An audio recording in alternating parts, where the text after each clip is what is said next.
Hello, everyone. Welcome to our podcast series, Sign Up for the Future, designed to inform students and young professionals about the many career pathways within the data science field. My name is Zayat, and I am your host today.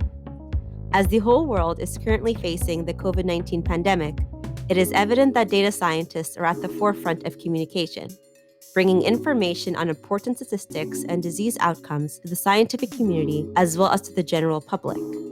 Through our podcast episodes, we aim to bring data science professionals, such as epidemiologists, research scientists and innovators, biostatisticians, science communicators, and policymakers to talk about their careers, which have certainly had a huge impact in fighting the pandemic. This show is produced by Careers Infinite and sponsored by the Rising Youth Grant administered by Taking It Global, the Government of Canada, and Canada Service Corps. Today, for our third episode, we are talking to Shrey Jain. An engineering science student from the University of Toronto, Shrey is the founder and president of Flatten, an international not-for-profit focused on facilitating data-driven solutions to support communities' fight against COVID-19. Shrey works in the Machine Learning for Health research group at the Vector Institute of Technology, as well as competes for age group Team Canada Triathlon. He was also recently featured in CTV, CBC, and the Toronto Star. Thank you for joining us today, Shrey. Yeah, super excited to be here. So to begin with our first question, let's start with hearing about what triggered your interest in data science. Going back to, I think, my high school experiences, I wasn't one of those kids who was like programming at nights or building apps in high school. Like I was very much so the high level layman person who was doing more of the entrepreneurial type projects. But in grade 10 and 11, I got exposed to the hackathon community. And started going to some of those events and realizing that, in a short amount of time, you could build a project that was really interesting, that could potentially have applications that you weren't able to do in school on a day-to-day setting. And I found that really interesting and started to facilitate different events locally at my high school, and then started to grow the hackathon community within Canada. And it was really fun to sort of engage this community with a theme of building tech with an aim of accessibility. And one of the things I realized with hackathons is it had an asymptote to what I was learning. It was 24 to 72 hours of putting all effort into a project. And then kind of that was it, because I think everyone else can agree you have either university life or you have high school and other commitments outside of it. It's very hard to continue to commit to those projects. And so I was getting a very surface level understanding. That's great, but I want to dive deeper and build a more rigorous foundation into some of the stuff I'm doing. And that's sort of when I started to transition from more of the hackathon type community to more of the research community, and started saying, I'm going to pick one or two projects and focus on those for an entire year. And that transition really happened in undergrad when I started working at Vector in the ML for Age group, and really dialing in to specific projects that I can build that theoretical base in to not just make applied contributions, but even theoretical ones. That transition and love to sort of dive deep into a topic and make contributions beyond sort of the scope of the hackathon is what excites me more and more now, to continuing to take projects from, just an idea, but to make a meaningful utility out of it. And that's sort of what motivated some of the stuff with Flatten as well, and saying, we can easily just say that we're a group of university students and present this for a class, or we can motivate this even further and try to extend it to a real world use.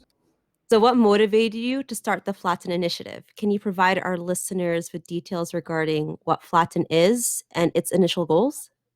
And just a quick note for the listeners, ML is short for machine learning. Sure. Yeah. So high level, Flatten, for people who are in public health, Flatten is a syndromic surveillance tool. If you don't know what syndromic surveillance is, it's sending out mass surveys to communities to understand and characterize populations and the prevalence of symptoms within those specific populations. And to go back to like what motivated this in the first place, you have to go back to early on in the pandemic, March 2020. Not knowing what the heck was going on. It was the second week of school, and people were saying that we might be getting sent home. I actually moved home a week before University of Toronto shut down and made any announcements about anything, because my family was like, they're going to shut it down in a week, just watch. And so I come home and I have an extra week, realizing that they were going to transition to this online setting. So I had a bunch of time to sort of, okay, let's look at some data science projects of what people are doing around COVID right now. At that time, there was only one data set available, and it was from China. But realizing, I want to do something for the Canadian public health organization, but there was no data to do anything for it. It was literally just anecdotal information. And at the time was very hard to sort of have a data set that was going to be meaningful to build any models that would help inform policy. And the goal was initially, how can we just do something with what I know from a technical point of view to help inform public health? I know I probably can't do this alone because, for context, I'm an engineering student. I take mostly physics and math courses. I don't take public health courses. I have no experience in epidemiology. I have no medical background. And so you can sort of see there's a lot of gaps in what my knowledge was and like the problem that I was trying to solve. So I reached out to a broader team of people, and we said, and getting them together in a call saying, okay, listen, we have this problem of there's no data currently in Canada for two reasons. One of which is we haven't developed the infrastructure to collect data fast. And we know that that's already a problem in hospitals, but we can anticipate that it's going to take a long time to do the same thing in public health. And so what's a fast way for us to collect data given the limited testing capacity, given the fact that there's a long waiting time from the day that someone gets symptoms to the time that they get tested to the time that that test gets propagated all the way up to public health, that we are able to find out about it. For the flu, there is different ways that different epidemiologists collect data around the flu to understand its prevalence season to season. And the way that they do that is using what's called syndromic surveillance. It's basically sending out surveys to a specific community and saying, what is your demographic information? What is your symptoms today? And how do those symptoms evolve across time? And where do you live? And so there's a couple components to this. One of which is you want to make sure you're doing this in a privacy preserving manner, making sure that that data is not going to be able to be re-identified back to that individual, given that we wanted to make this data set available for the public to use. And so basically we started off as such. We basically said, let's build a survey. And we said we could either do it as a Google form or build our own. We built our own and sent it out to a bunch of friends at U of T. And we basically said, can you guys fill it in? And let's just see how this works. Do we actually have an understanding of the population? I think at the time, when I initially reached out to a group of people to work on the project, I knew how limited my background was in the field. And so I think I messaged close to 30 people to join the team. And we had, I think, 25 people on those initial calls to really frame the problem and how to build the tool. We had, sub teams within user experience and actually developing the product, as well as who's going to be making sure we're de-identifying the data real time such that we can release it right out of the gate. And with 30 people on the team all sharing on their Instagram stories and on their Facebook, we ended up getting close to 3,000 people to fill it in within one day. And so we had some pretty notable people in the epidemiological and computer science and ML community tweeting about us. If you're in the ML space, you probably know who Jeff Hinton is. He was one of the advisors to our project and he tweeted about it. Then we also had some epidemiologists from the University of Toronto tweeting about our project. Those got retweeted and picked up by some local news networks. And so we had like a series of news events, smaller news networks like Omni News, and then we had University of Toronto. And throughout this time, we were getting anywhere from 5,000 surveys a day to 6,000 surveys a day. And then we started hitting these bigger news networks, CTV, Global News, CBC, Globe and Mail, Toronto Star, BlogTO. And within that time, we got, I think, 100,000 surveys filled in one day after the Globe and Mail article.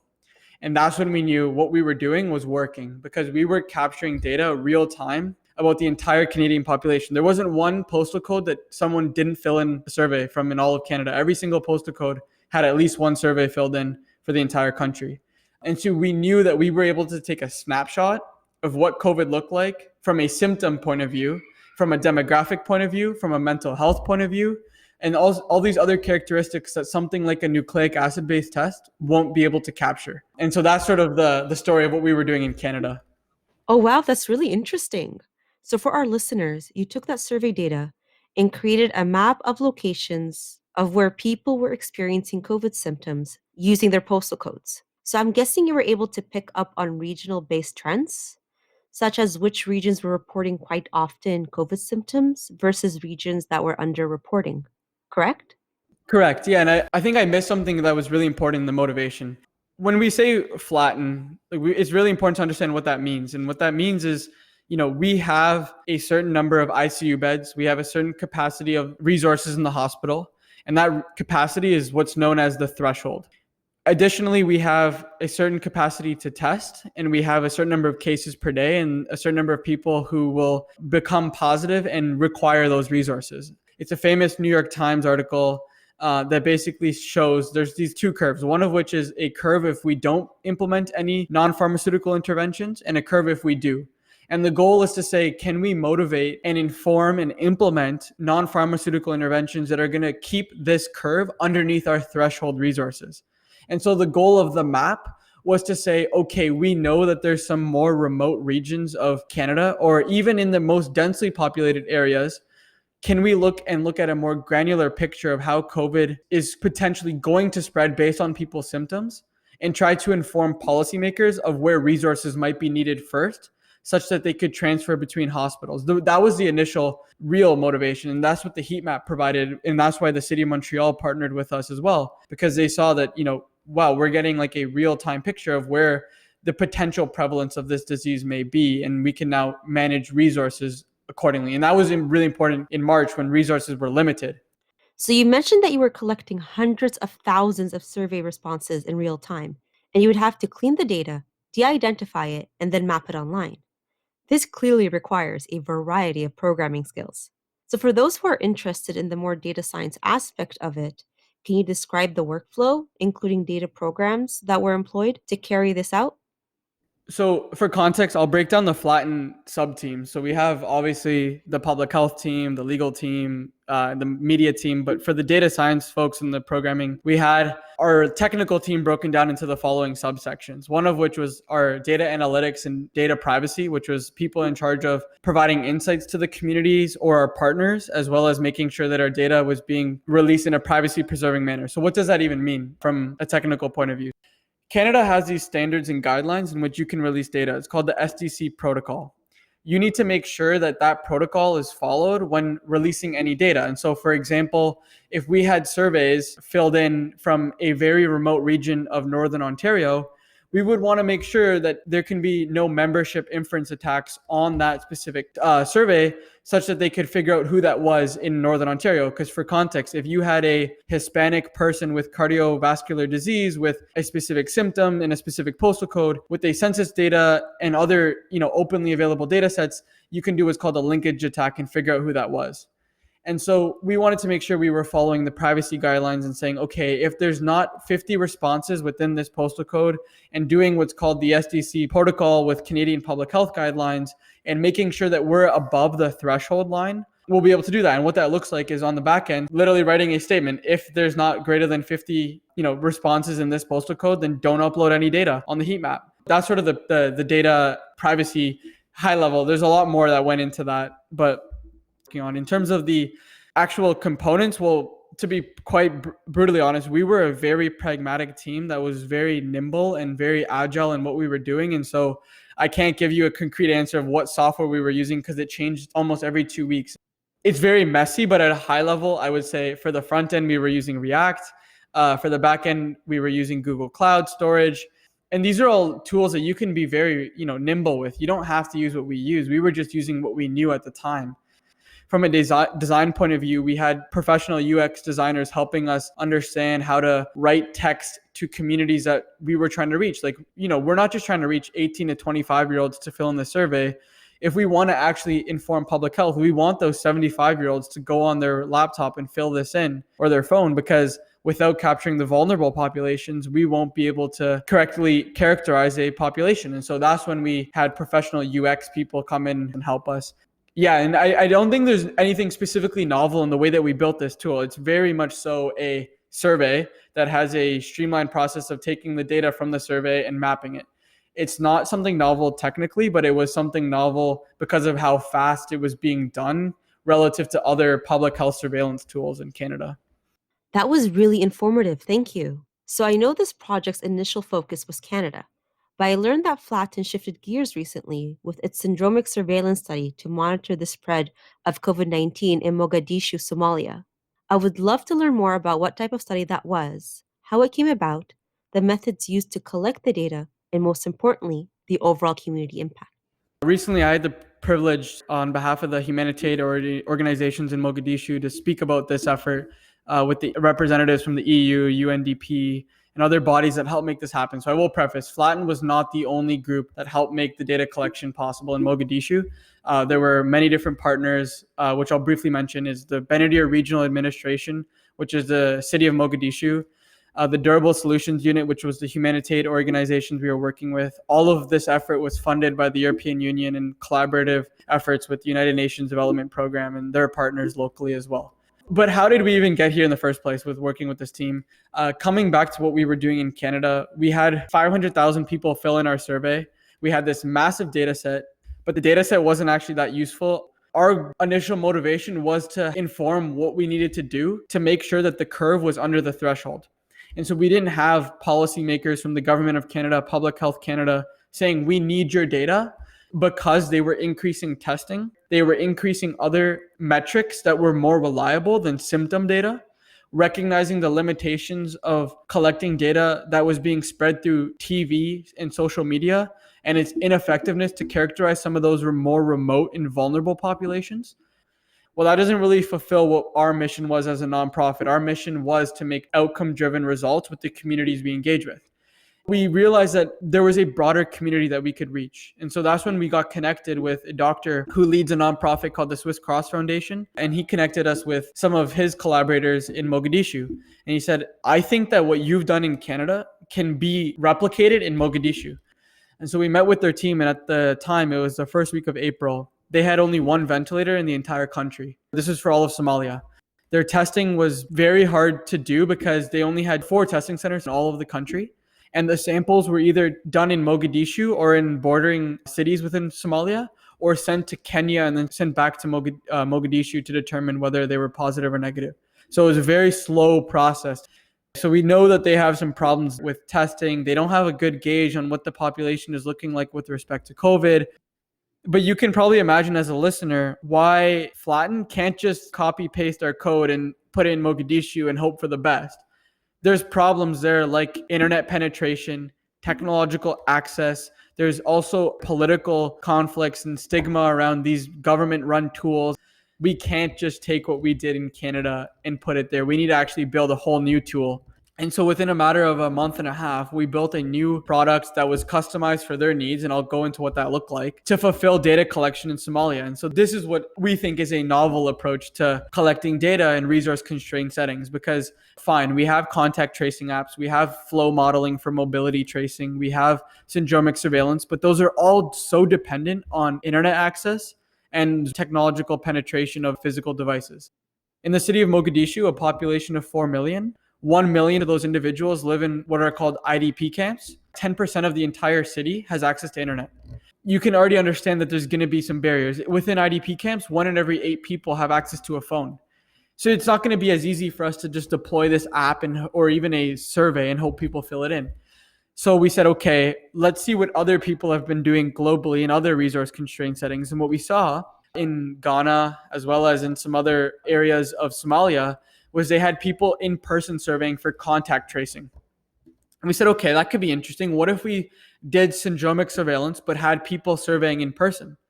We knew that this would be a bit of an ethical risk because we have people surveying individuals in person in a communicable disease setting. That puts a lot of people at risk. But we realized that the WHO was already doing the same thing and advised that, at the end of the day, you're saying we're going to survey and make sure we follow public health precautions and get data about a community that we have no data about, or we can just not collect data and continue to make anecdotal resource distributions and potentially have no insight as to what's going on forever. We know that we need to collect data. We know that we need people to collect it. Now we need to sort of tap into this global community to make it happen. So Flatten had developed a tool, which was basically a survey that did not require internet for it to be filled in. It just needed the device to be turned on, and the survey could be submitted when that individual returned back to an area in which they had access at the end of the day. The survey and the tool that we built also had real-time insights for the local public health teams. So insights and reports were sent every single week to the local public health teams on how the population was responding. We had 115,000 people fill in the survey because of the 400 volunteers that the government acquired. And they surveyed 80,000 homes to understand a population. And this is sort of characterizing the first census that Mogadishu's ever had. There was obviously some things to work around. Okay, we had to the local team had to project manage these 400 people. The Flatten team was making sure that the data was being put in properly. We had to make sure the results were being shared real time so they could inform policy. And I think to the last part of your question, okay, so what did this all do even? What did this all mean? And so what's really exciting is that we were able to see the tangible outcomes that we were looking for and trying to support with in Canada that we weren't getting and that we were able to achieve in Mogadishu. And I'll just briefly comment on some of them. We realized through the data that people had a high need for hygiene and wash and in sanitation, and specifically in the IDP camps. As such, with the funding of the supporters, we've been able to support in identifying which regions needed them the most. And therefore, 205 hygiene centers have now been set up in the capital city of Mogadishu. Another problem that we realized is that there was a strong relationship between overhousing and COVID, because in some areas in which there's many people living in a household, there's a higher probability of those people transmitting the disease from one another. And so emergency shelters have been planned out, and they're going to be opening those emergency shelters within the next 2 to 3 weeks throughout the city as well. And the final thing, which is more of a long term that I'll segment into two different areas, is health literacy and awareness programs. So we realized that health literacy and education was a big problem, specifically in the IDP camps. So they're working with people who have expertise in branding, marketing, and messaging to say, this is how we're going to educate this community about COVID. People who were least educated actually had a higher prevalence of symptoms related to the disease. And finally, recognizing that there's a global, broader impact that this had, setting a precedent for data collection in one of the most resource-constrained settings globally, as well as recognizing that we now have one of the biggest data sets for sub-Saharan Africa that can be used for public health research, epidemiological research, population health studies globally. And we're working on getting that data set into academic settings in both US and Canada. That's very impressive and highlights what I've begun to notice on the news: the role of data scientists in handling public health crises like COVID. They are at the forefront and working behind the scenes to get all of this crucial information out to us while assisting the leaders in making appropriate choices for their communities. In your opinion, where do data scientists stand with respect to their importance in public health crises? One interesting thing with data scientists in COVID is if you look at the academic journals that publish papers in not just public health, but in medicine, computer science, geography, you've seen more public health related publications than you've seen in any other time. That tells you that there's been an interdisciplinary collaboration that we've never seen before. Meaning, if we wanted to fight something like climate change, we know that there's a community who's willing to come together and fight it. And so what does that mean in the context of data scientists and public health? Well, we know that contact tracing, syndromic surveillance, and basically all the decisions we make have a common denominator, which is data. And so if you don't have the people who can build the infrastructure around how to use that data, provide insights, and build the pipelines for epidemiologists and policymakers to make use of, well, then how are you going to ever make effective decisions on the implementation of those policies? And how do you know if the policies that you're implementing are working? What is the metric that we look at every single day in Toronto? We look at the number of cases. Someone has to be making sure that those cases are coming from a reliable source and collected effectively. So data scientists are playing a very critical role in public health. But I think we're even going to see even more interdisciplinary collaboration for other crises. And that's something I think students are realizing: how prevalent data and data science is right now within our daily lives due to COVID. We're seeing students wanting to learn data science more and more because they've seen the importance of it and how using these skills you can work in a variety of multidisciplinary teams, like you've mentioned.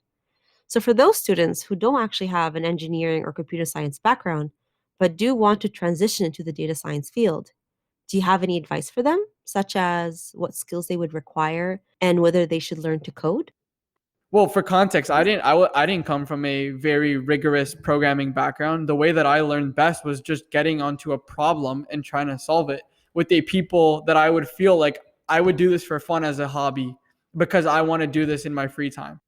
You have to find something, and if you don't find something, then you're going to be forcing yourself to be doing it. And I think that that's where the learning doesn't happen. I'm going to spend, I'm going to try to put in a calendar. I'm going to do a lecture of this Coursera course every single week for the next 6 weeks. Well, great, but that's not actually going to help you learn, to be quite honest with you. What's going to help you learn is if you get on a project and try to solve a real problem, do something with it and get a community of people around you who are also motivated to solve that problem. And you'll learn the skills along the way. Half the skills that I've learned in the problems that I'm solving, both in my research lab as well as with Flatten, were skills that I never had beforehand, even though I spent tons of hours in getting certified on Coursera, Udemy, or even undergrad comp sci classes, which may have provided obviously some best practices, but didn't provide me with what I needed to learn for these actual applied tools. So if I had to recommend anything, find a problem that you're passionate about. It doesn't need to be a crisis. It could be something fun like sports analytics, and try to solve it with a group of friends, and you'll build the technical skills and then it'll trickle from there. So you can find free data sets online that these students can practice with if they don't have a data science problem to solve yet, correct? For sure. Like if you go on Kaggle or you even Google data sets, there are ways for you to get access to data. Data is not the problem right now if you want to learn. There's a ton of data out there. It's a matter of getting used to not clean data, getting used to the right data, and building those other skills that people take for granted in the traditional undergraduate community where you get a really nice data set. So, first of all, do not just learn to code randomly. Have a motivational project to get you going. Coding doesn't hurt to learn as long as you have a goal. And try to get together with a group and see if you can solve a problem realistically and deal, like you've mentioned, with data that isn't clean and learn how to clean it, organize it, and present it. Exactly. Yeah. That's a really great summary. Because I have been trying to learn to code. And like you said, learning in isolation does not get you anywhere. Yeah. So this leads to my final question, or like a little combination of questions. What are your future aspirations in this field? Yeah. So I will preface, like, I never saw myself in public health pre-pandemic. Didn't even know what it was, to be quite honest with you. Like public health was a very ambiguous term to me. And so getting into the field, collaborating with people in it, and finding the intersections between public health, clinical health, and ML have been really exciting for me. I don't know where I see myself in the future of it, but I do see myself in continuing to solve problems specifically around privacy in healthcare, in public health, as well as in clinical health. That's going to be a focus for the next couple of years, I think, on building more robust ways to release data in a privacy preserving manner and figuring out ways that we can make data more used widely, like somewhere like Somalia, where data is not generated often, and get it to be used by models that we're training in Canada on data sets that are being built from either California, New York, Boston, or Toronto hospitals. And getting another data set to work with is going to be exciting, but making sure we're doing all of that in a privacy preserving way. Beyond that, though, it's still figuring things out. Yeah. Where will you take this Flatten initiative from here? Do you have any other projects in the pipeline?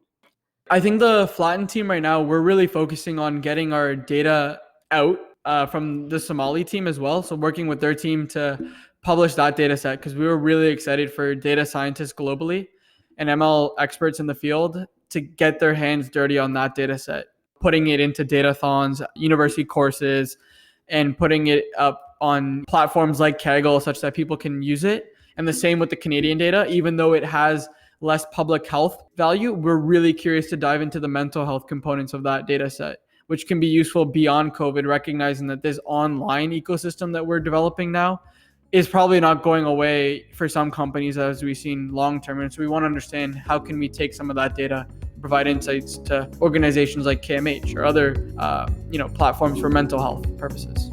Thank you so much. That clearly highlights the importance of making data-driven decisions for both our mental and physical health. And hopefully this becomes a trend in the future.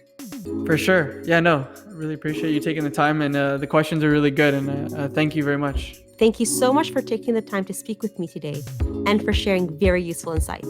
For sure. Anytime. For our listeners, definitely check out the Flatten initiative, which can be found at flatten.ca. Be sure to tune in to our next podcast episode to continue to learn about data science careers. Check out careersinfinite.com to find links to all of the episodes of this podcast series, sign up for the future, or subscribe to our show on Apple Podcasts, Spotify, and Google Podcasts. A big thank you to our sponsors Taking It Global, the Government of Canada, and Canada Service Corps for supporting our project. Thank you all for listening.